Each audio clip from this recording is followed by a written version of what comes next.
ուժեղ գեղարվեստություններ։ Տեսնում եմ ինչքան մարտական եք դուք տրամադրված, բայց մենք այսօր ես կուզենայի շատ ակտիվ քննարկումներ ունենայինք,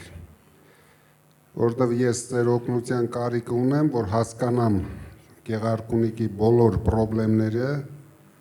մենք միասին ենք լուծելու այդ խնդիրները, մենք միասին ենք հաղթանակ տանելու, դրանից հետո միասին պետք է զարգացնենք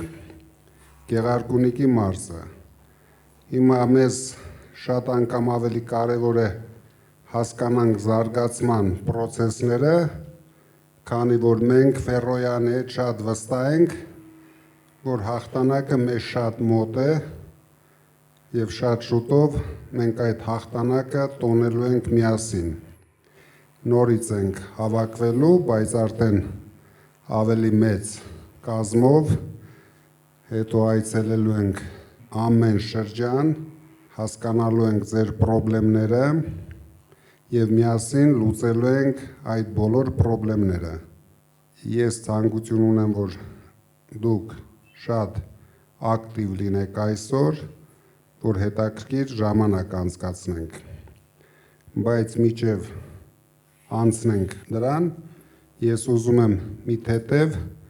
ներկայացնեմ Գեղարքունիքի մարզի խնդիրները, որովհետև դուք դժվար առանձին ամեն ինչից տեղյակ լինեք, սրանք 8 տարվա ընթացքում ինչի են հասցրել։ Սա ամբողջ հանրապետությունով է, բայց Գեղարքունիքի մարզը ինձ թվում էր իրավունք չուներ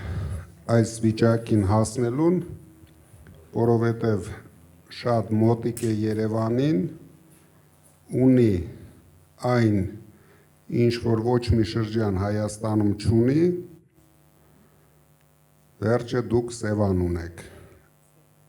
Սևանի կողքեր ապրող մարդիկ իրավունք չունեն աղքատ ապրեն, ավելի ճիշտ պարտավոր են հարուստ ապրեն։ Դրա համար մենք միասին շատ լուրջ զբաղվելու ենք ձեր բոլոր շրջաներով եւ հատկապես մեր հայրենիքի ամենակարևոր մասով Սևանա լճով։ Ձեր մոտ 23-ից մինչև 25 թվականի վերջը ծնունդները նվազել են 10%-ով։ Դուք պատկերացնում եք դա ինչ է։ Մահացությունը ավելացել է 6%-ով։ Բնական աճը նվազել է 30%-ով։ Այսինքն մարզի բնակչությունը նվազել է 30%-ով ընդամենը մի քանի տարվա ընթացքում։ Ամուսնությունները նվազել են 3.2%-ով, ամուսնալուծությունները աճել են 16%-ով։ Այդ խնդրը գալիս է վատ ապրելակերպից։ Ես ուզում եմ դուք լսեք, ֆիքսեք եւ ձեր ժողովրդին հետագայում բացատրեք, որ միայն հայատում կամ ճամփի վրա ասֆալտ տեսնելը դա 1%-ը չարժի, ինչը որ ես նոր կարտացի ձեր համար։ Հիմա շրջանի տնտեսությունը, արդյունաբերությունը նվազել է 2%-ով մարզի, գյուղատնտեսությունը 4%-ով, շինարարությունը 1%-ով, աճել է մենակ ծառայությունները 0.1%-ով, այսինքն գնալով ամեն ինչ քանդվում է։ Դա ինչի համար կարտացի, որ դուք մոտավորապես պատկերացում ունենաք այն խնդիրների մասին, որ ունի մարզը աղքատությունը 7%-ով աճել է, եթե հանրապետության միջինը, ինչպես իրենք հայտարարում են, չնայած դա ամբողջությամբ սուտ թվեր են, 21% է, Գեղարքունիքի մարզում հասնում է 28%-ի։ Մարզերը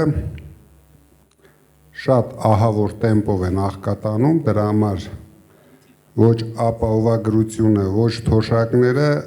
չեն կարող մարդկանց օգնել իրենց կենսամակարդակը բարձրացնելու համար։ Մենք հասկանալով այս բոլոր խնդիրները պետք է միասին ցուցաբերենք շատ մեծ հայրենասիրություն, կանգնեցնենք մեր երկիրը անդունդի եզրին կանգնեցրած այս թույլ, անկարող, անիմաստ իշխանությանը, որովհետև ոչ մի ասֆալտ մեզ պետք չի գալու, եթե այդ տարածքներում մարդիկ չապրեն։ Փաշինյանը կարող է այդ ասֆալտի վրա հետագայում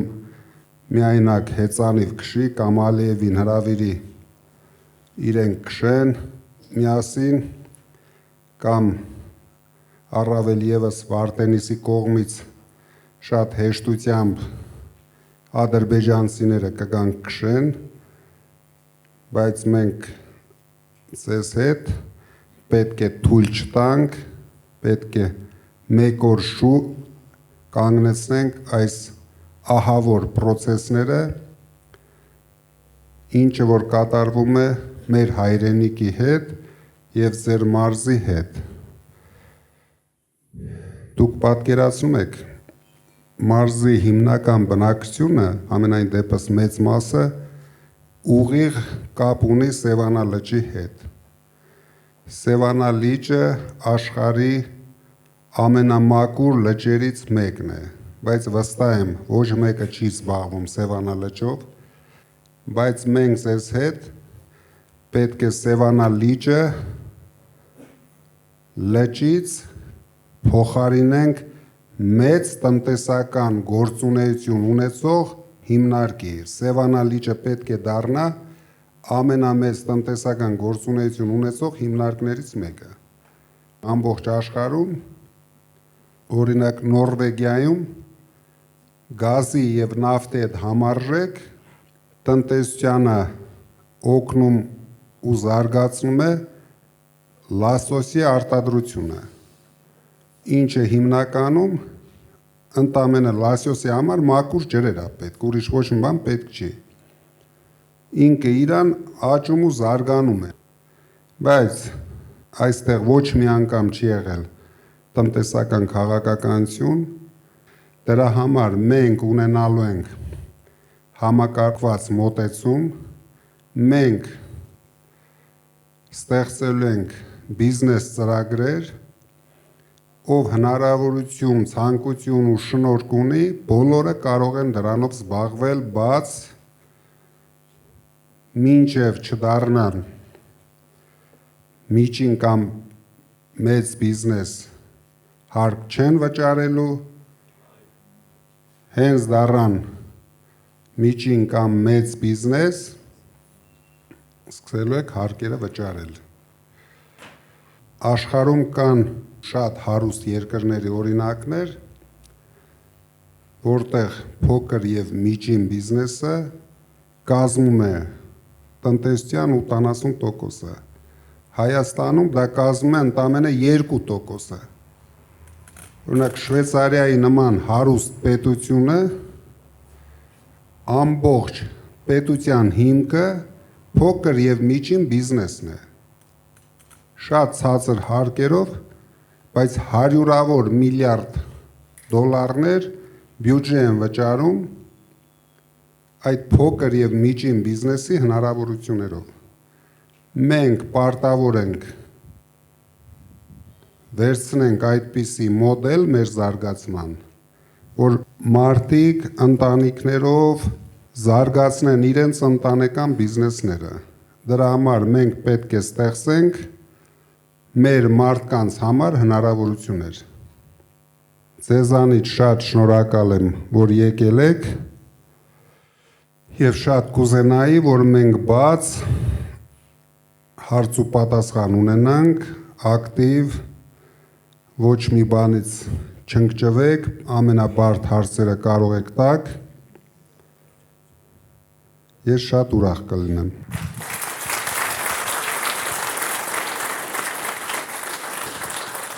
Պարոն Կարապետյան, հիմա Վարդենիսում այնպիսի պայմաններ են ստեղծված, որ Բոլորը լքում են իրենց բնակավայրերը։ 6000 հոգուց ավելի մարդ լքել է Վարդենից, գյուղերը դատարկվում են։ Ուրեմն ադրբեջանցիներ եկել են, նստել են լրիվ Վարդենիցի տարածքում։ Ես դա չեմ լսել, ես դա տեսել եմ։ Կարամ Սոտկիից մինչև մեր Կարմիր լճեր տարածքում ասեմ, որ ադրբեջանցիներ որտեղ են նստած, եւ նրանք էլ առանց մի դիմադրականություն 2-3 անգամ առաջ են եկել։ Վերին շրջայում, ներքին շրջայում, Նորաբաքում, Սոտքում, Վարդենիցի սարում եւ մնա Աղբրաձոր եւ մնացած գյուղերում։ Սիրելի Վարդենիցիներ ջան, սա առաջին հերթին ձեզ եմ ասում եւ մեր հայ ժողովրդին եմ ասում։ Հունիսի 7-ին մենք մեր ձայնը տանք ուժեղ Հայաստանին, որպեսզի փրկվենք այս ամեն ինչից, որպեսզի բոլոր բնակավայրերը վերականգնվեն։ Շատ շնորհակալություն լավ ելույթի համար։ Ես ճիշտն ասած չուզեցի ամեն շրջանին անդրադառնալ, որտեղ ինձ թվում էր հարց ու պատասխանի ժամանակ մենք դրանք անդրադառնանք, բայց կոնկրետ Վարդենիսի մասով ուզում եմ երկու բան ասեմ։ Քանի որ այս իշխանության, որ ասում է Բառադի ղեկավարը չի կարողանում ոչ մի ձևի հակաճառի իր շեֆին, դրա համար մենք ունենք շատ լուրջ խնդիրներ բոլոր սահմանամերձ շրջաներում։ Քանի որ հայտարարվել է, որ 300,000 ադրբեջանցիներ գալու են ապրեն Հայաստանում, ինքը նույնիսկ անցած շաբաթ երևի շատերը տեսած կլինեք լրագրողների հետ հանդիպման ժամանակ, երբ որ լրագրողը կասկած հայտնեց, որ այդպիսի բան կա, ես առաջարկեցի, որ ինքը բարձրանա ազգային ժողովի ամբիոն եւ հայտարարի, որ այդպիսի բան չկա։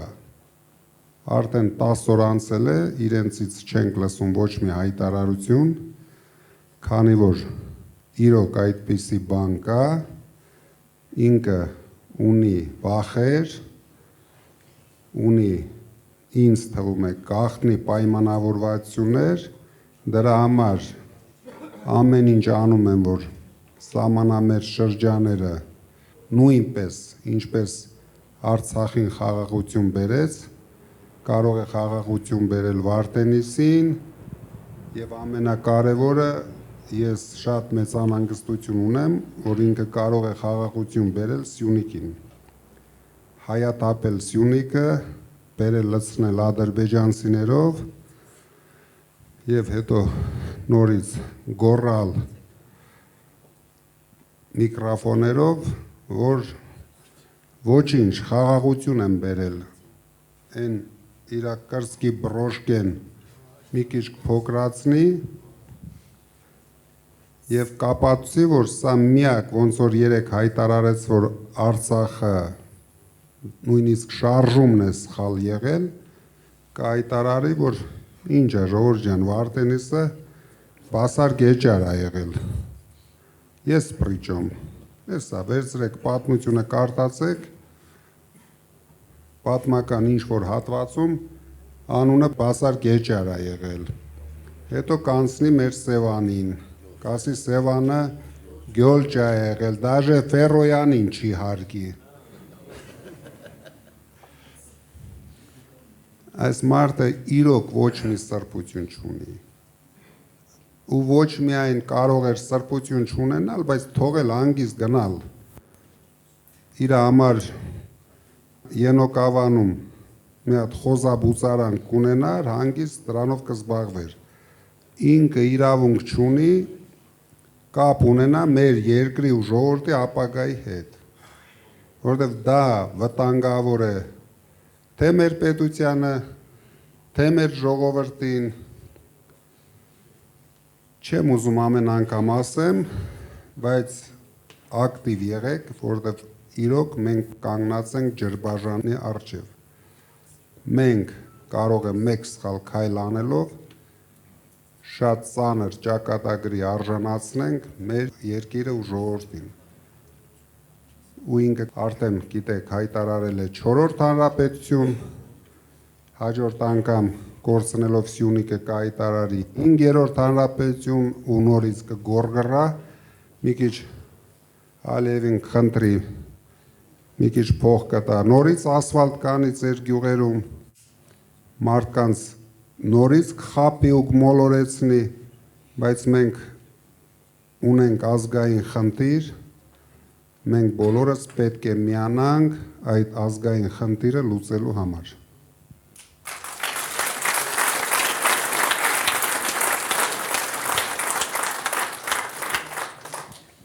Ուրախ եմ ձեզ հետ հանդիպել, իմ անունը Նայիրի է, քաղաք Մարտունիից։ Պարոն Կարապետյան, ինչպես գիտեք, Մարտունի եւ ամբողջ Գեղարքունիքի շրջանը բարձրադիր են։ Ես մի առաջարկ ունեմ, պարոն Կարապետյան, որ մեր բարձրադիր շրջաններում, հատկապես այն տեղերում, որտեղ 1900 մետրից բարձր է Հայաստանի այն շրջաններում, գույքա հարկը վերացնել, տեսեք, այսպիսի բան կա, որ մարդը, երբ որ ուզում են տուն կառուցել, պետությանը մեծ գումարներ են վճարում, հատկապես այս իշխանությունների օրոք այդ հարկերը ավելի բարձրացվել են, հողի հարկերը, գույքի հարկերը բոլորը բարձրացվել են շատ, ու մարդիկ այս խնդրի պատճառով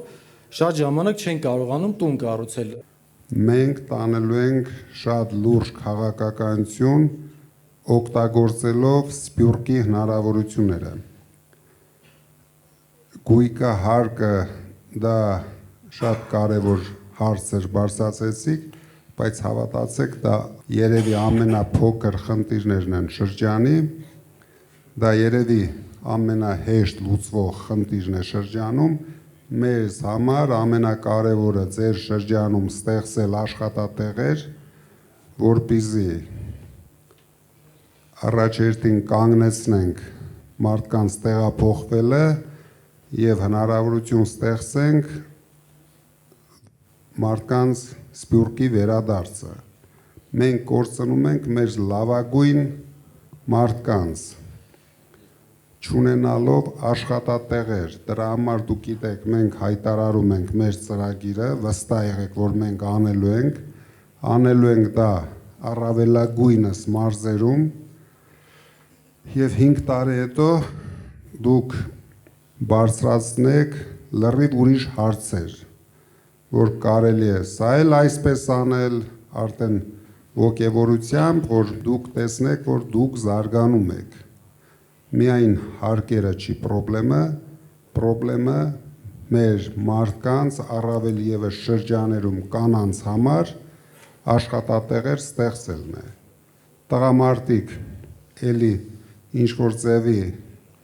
խոպան գնալով, թե տեղում ինչ որ շինարական աշխատանքների մեջ կարողանում են ընդգրկվել եւ աշխատատեղեր գտնել, բայց ես վստահ եմ, որ կանայք բացարձակ այդ հնարավորությունը չունեն եւ նույնիսկ երիտասարդ տարիներում արդեն դառնում են տնային տնտեսուհիներ, որովհետեւ իրենց կյանքը արդեն ուրիշ ձևի չեն պատկերացնում։ Դրանք միայն իրենց թվում է, որ իրենք ծնվել են, որ տունը նստեն, մենակ երեխա պահեն, մեծացնեն, բայց զարգանալու, աշխատելու հնարավորություններից զրկված են։ Դրա համար դուք լավ կանեք, որ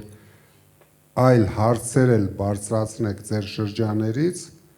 քանի որ մենք դրանցով ձեզ հետ միասին պարտավոր ենք զբաղվենք։ Մենք կնայենք այդ բոլոր հարցերը։ Շնորհակալ եմ, պարոն Կարապետյան։ Բարև ձեզ, պարոն Կարապետյան, ճիշտ ասած ցավում եմ, որ հնարավորությունը սահմանափակ է, որ չեք կարողանում լայն շրջանակների հետ շփվել, բայց այն մարդիկ, որ այստեղ այսօր հավաքվել ենք մեր տարածաշրջանի, մենք այսքանը չենք ու բնականաբար հարյուրավոր, հազարավոր, տասնյակ հազարավոր մարդիկ ձեզ բարևներ են ուղարկում եւ շատ մեծ ցանկություն ունեն իսկապես ձեր հետ շփվելու, հուսամ ես վստահ եմ, որ հաղթանակը տեղի է ունենալու եւ ամսի 8-ին մենք միասին անպայման դա նշելու ենք։ Տեսեք, կառավարությունը ինչու՞մ է աջողում։ Ավելի շուտ ոչ թե կառավարությունը, այլ ինչպես դուք եք ասում, փոքրիկ խմբակը։ Իրենք ստեղծում են միֆեր եւ այդ միֆերը արագ տարածում են ու հետո իրենք էլ են սկսում իրենց ստեղծած միֆերին հավատալ եւ ավելի մեծ համոզմունքով են երկրորդ անգամ ներկայացնում։ Ես փորձեմ ներկայացնել այդ միֆերից մեկը։ Այդ միֆերից մեկը դպրոցաշինությունն է, որ ամեն քայլափոխի նրանք դա շահարկում են։ Իսկ իրականում ինչ է այդ միֆը։ Այսպես է կոչվում ծրագիրը ուսումնական որակի բարելավում։ Այդ վերնագրի տակ, ուրեմն, հանրապետությունում փակվելու է շուրջ 230 դպրոցներ, հիմնականում սահմանամետ շրջաններում։ Եվ արդեն պատկերացնում ենք ինչ է կատարվելու շատ մոտ ապագայում, այսինքն այդ գյուղացիները կամ սահմանամերձ շրջանի բնակիչները բնականաբար լքելու են։ Այդ դպրոցները բաժին է հասնելու Ադրբեջանի երեխաներին։ Դրա համար իրենք հատուկ ծրագիր են անում դա։ Տեսեք ինչ է արվում սոցիալական ոլորտում մեր ուրեմն իրականությունը, մեր պատմությունը մի փոքրիկ խմբակ փորձում է խմբագրել։ Կարծես մենք չենք եղել, մենք արմատներ չենք ունեցել։ Առաջերտին շնորհակալություն շատ կարևոր հարց բարձրացնելու համար եւ ես շատ ուրախ եմ, որ մեր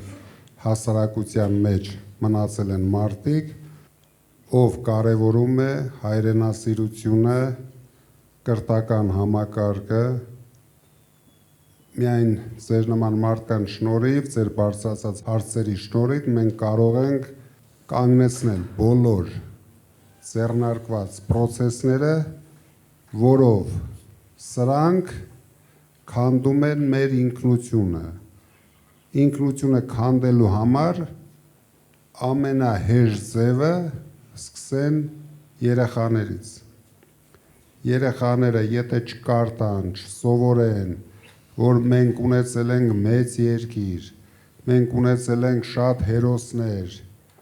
մենք աշխարհի երեսին երևալու ենք որպես թույլ, վախկոտ, վախերի մեջ ապրող երկիր, հանկարծ առավոտ շուտ Ալիևը փրշտա, մենք պարտավոր ենք բոլորս արձագանքենք դրան եւ սկսենք գոռալ, որ մենակ Փաշինյանը կարող է մեզ բերել խաղաղություն։ Ամբողջությամբ կորցրել ենք ազգային ինքնասիրությունը, բոլոր մակարդակներով։ Դուք նայեք, ուշադիր նայեք։ Այդ մարդը ոչ մի բան չի կարողանում ներկայացնել։ Հիմա մտելա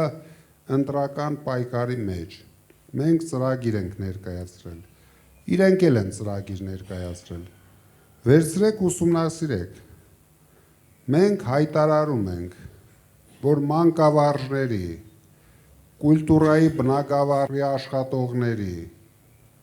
աշխատավարձները 5 տարում ամեն տարի համամասնորեն 150%-ով բարձրացնում ենք։ Դա նրա համար ենք անում, որ լուծենք ձեր ասած խնդիրները, քանի որ եթե մենք չունենանք նորմալ հայրենասեր մանկավարժներ, չխրախուսվի այդ մասնագիտությունը, ես մանկավարժի ընտանիքից եմ, հայրս, մայրս եղել են մանկավարժներ, եւ ես տեսել եմ մանկավարժների բոլոր հնարավորություններն էլ, ոչ հնարավորություններն էլ։ Պետությունը պետք է խրախուսի եւ աջակցի ամենակարևոր մասնագիտությունը, որտեղ ծնողների հետ զուգահեռ այդ մասնագիտությունը դաստիարակում է մարդկանց, երեխաներին եւ ինչպիսի երեխաներ կունենա ցանկացած ընտանիք, շատ կարևոր է մանկավարժների աշխատանքը։ Հիմա կոնկրետ Վարդենիսը ռեալ վտանգի տակ է։ Ունեին մեկ հատ թե հանրապետության համար, թե շրջանի համար կարևոր զարգացման օբյեկտ,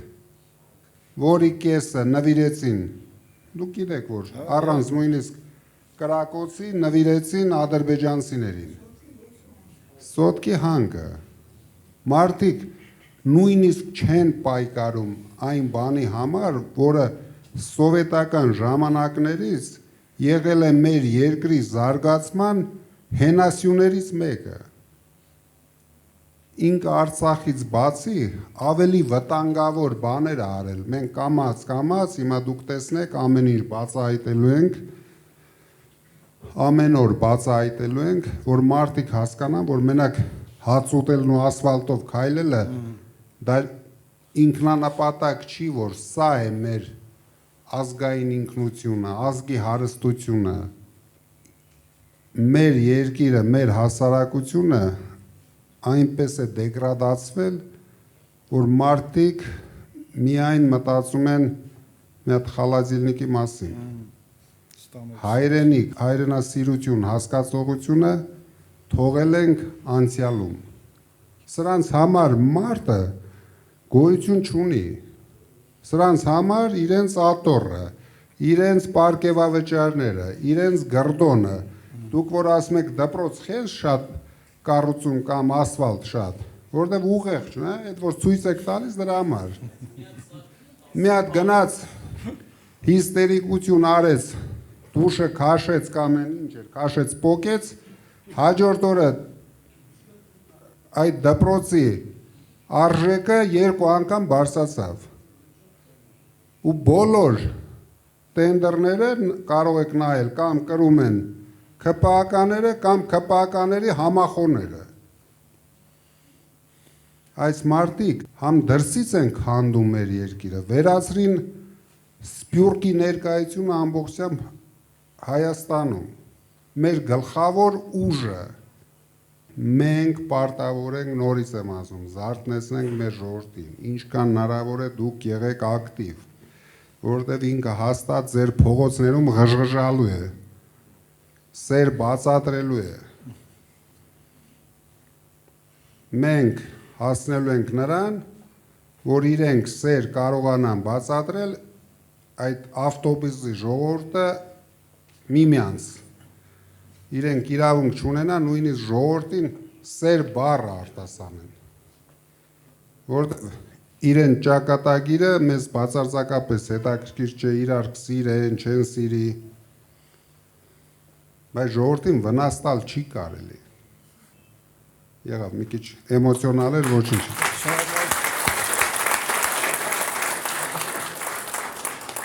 Պարոն Կարապետյան, շատ հպարտ եմ, որ գտնվում եմ այստեղ։ Բոլորս տեղյակ ենք, որ դուք մեծ ներդրում ունեք հիվանդանոցաշինության գործում։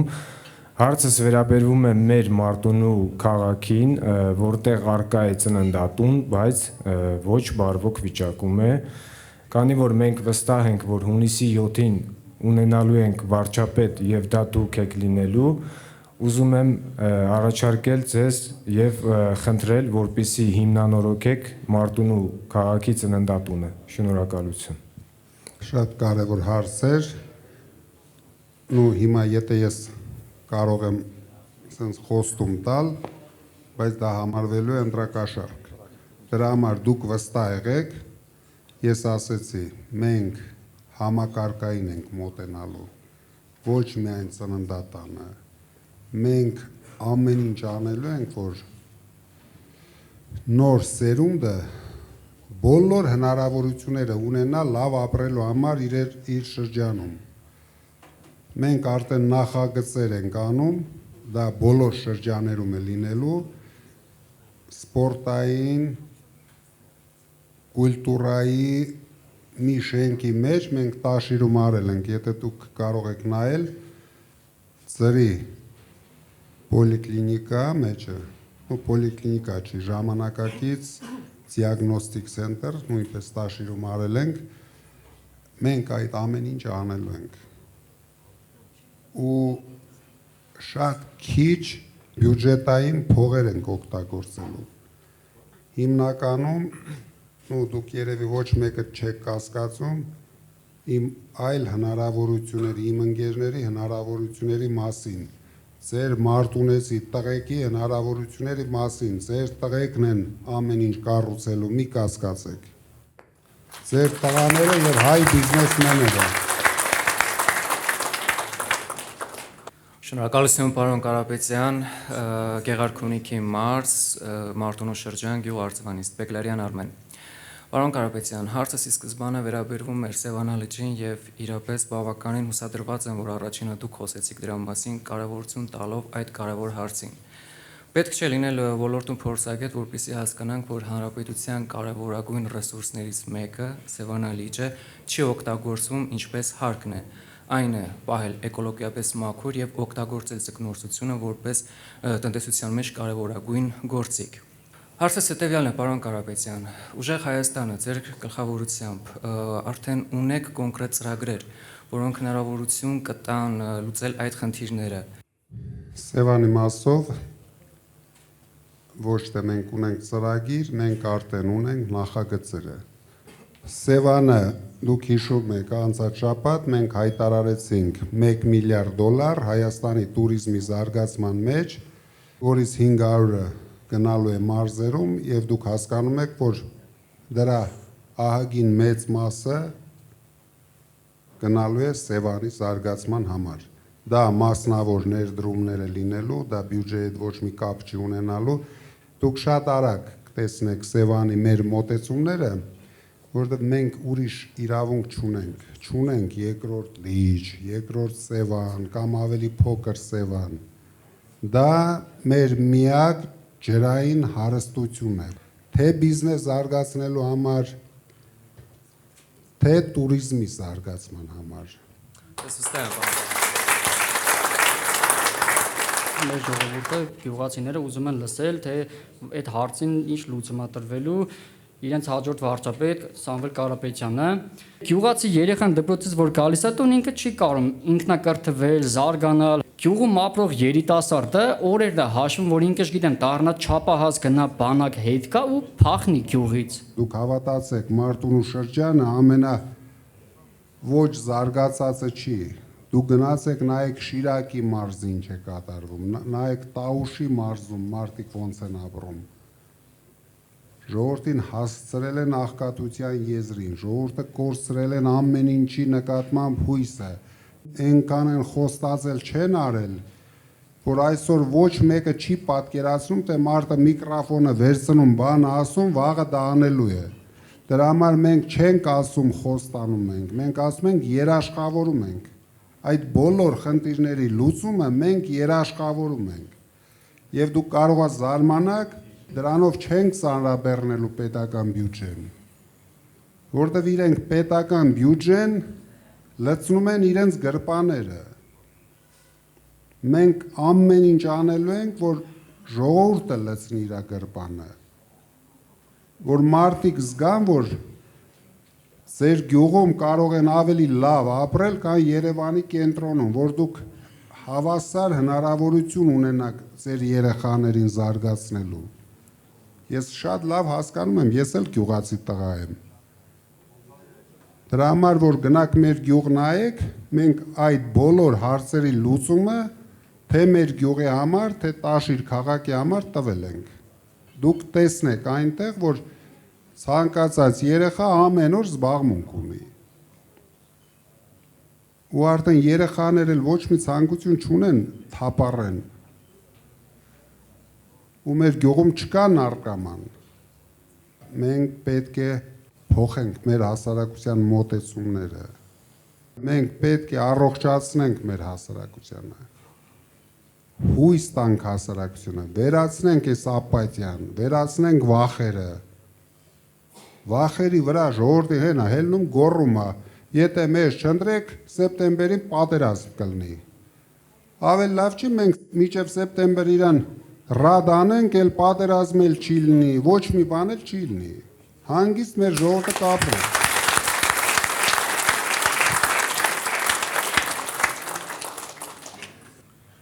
Մեծարգո Կարապետյան,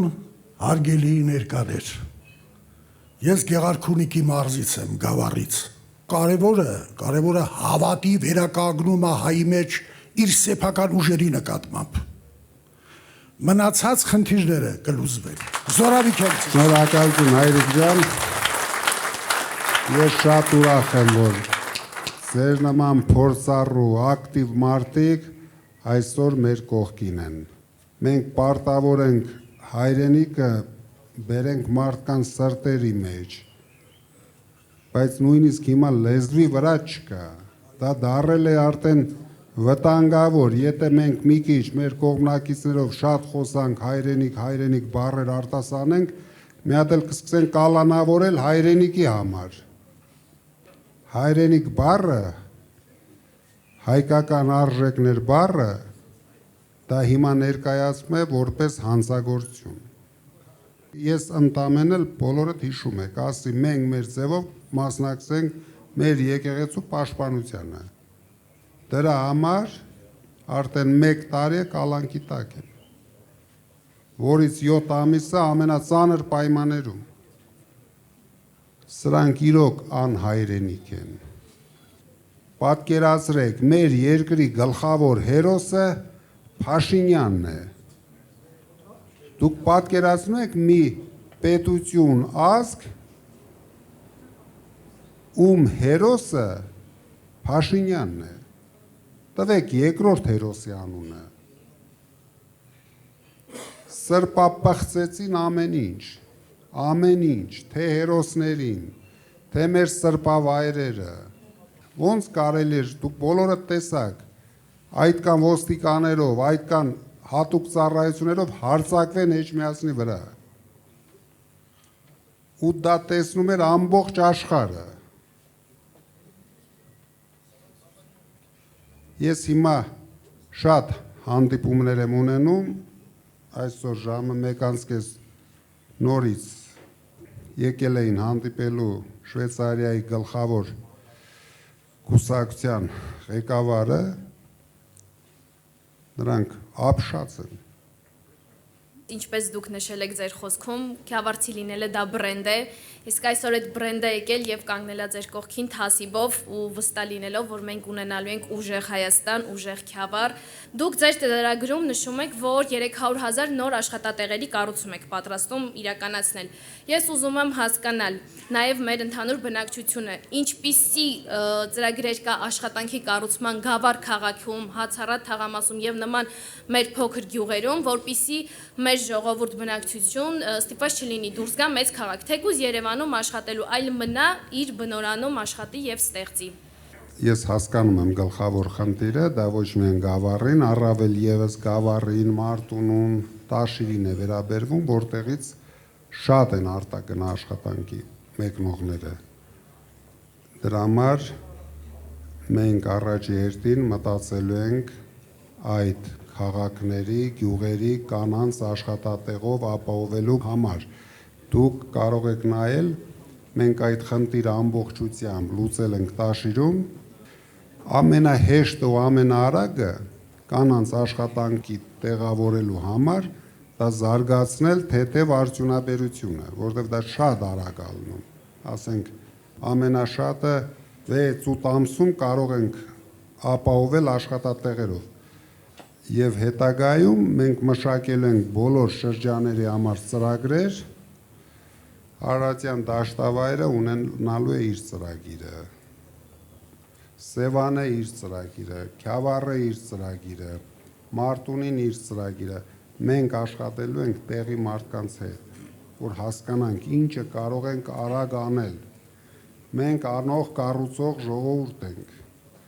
վերջ ես Հայաստանում ամենաշատ աշխատատեղ ստեղծած մարդն եմ,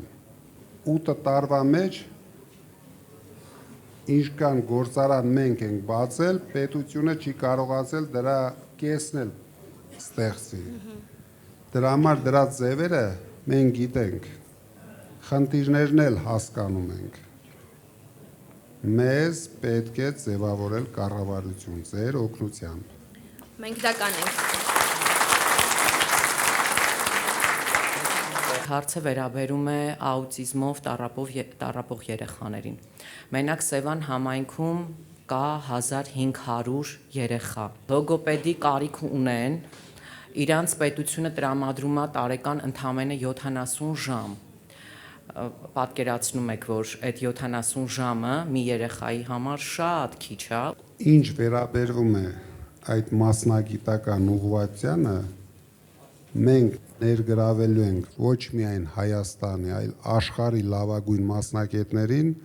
որպեսզի բոլոր այդպիսի խնդիրներին լուծում տանք։ Մեծարգո Կարապետյան, հարգարժան գեղարքունիքցիներ, հարգարժան կուսակից ընկերներ։ Ես ուզում եմ շնորհակալություն հայտնել ձեզ, ձեր Կարապետյան ընտանիքին հյուրընկալության համար։ Իմ հարցերը մնաց, ուզում եմ եզրափակեմ, ես իմ հարցերը կտամ խորհրդարանում վարչապետ Կարապետյանին։ Ես ինքս падգամավորի թեկնածու եմ։ Շատ ուրախ կլինեմ, մենք շատ լուրջ գործեր ունենք անելու միասին։ Ուզում եմ ավելացնել, ես 2020 թվականից պայքարում եմ այս պատուած իշխանության դեմ եւ ամեն անգամ սոցիալական ցանցերում գրում էի մեր կայացած հայերի մեջ մի տաղա չկա տեր կանգնես ազգին Աստված մեզ բարի աճ գտնվեց եւ աշխարհարչակ հայերից մեկին է ուղարկել մեր հզոր Կարապետյանին, մեր ուժեղ Կարապետյանին։ Մենք բոլորս ձեր հետ միասին պայքարելու ենք անուն մեր Հայաստանի, անուն մեր հայրենիքի, անուն մեր հանրության։ Շնորհակալություն ձեզ։ Ձեզանից էլ շատ շնորհակալ եմ։ Իրոք շատ հաճելի ժամանակ անցկացրեցինք, ինձ համար էլ սա շատ կարևոր էր լսել ձեր խնդիրները։ Մենք ձեզ հետ լուրջ աշխատանք ունենք անելու։ Լինենք համառ, բոլորդ հաստատ վստահ եղեք, մենք մեկ քայլ ենք հաղթանակից։ Մեզ պետք է ամենակարևորը այս ամիսը ռացիոնալ օգտագործենք, այսինքն որ ավելի հասկանալի ասեմ, հաղթանակի համար բոլոր տվյալներ ու ռեյտինգները մենք ունենք։ Մնում է ընտրության օրը ճիշտ կազմակերպենք ընտրության մասնակցելու process-ը։ Եթե մենք դա ապահովում ենք, ես կարող եմ ասել, արդեն մենք խնդիր չունենք։ Դուք տեսնում եք դրա հիստերիաները, դա ինչից է գալիս, որ ինքն էլ է դա տեսնում։ Ինք արդեն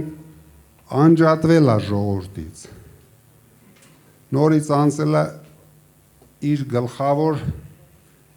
դերասանական հնարքներին, կարող է կանգնի լացի, կարող է ծնկի գա, ես այն օրը ասեցի, մեր ուժը իրեն ծնկի է բերելու հայ ժողովրդի առաջ, ու մենք իրեն ծնկի ենք բերելու։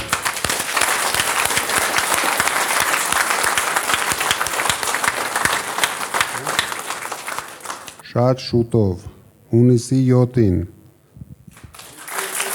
ուժեղ Հայաստանը գալիս է։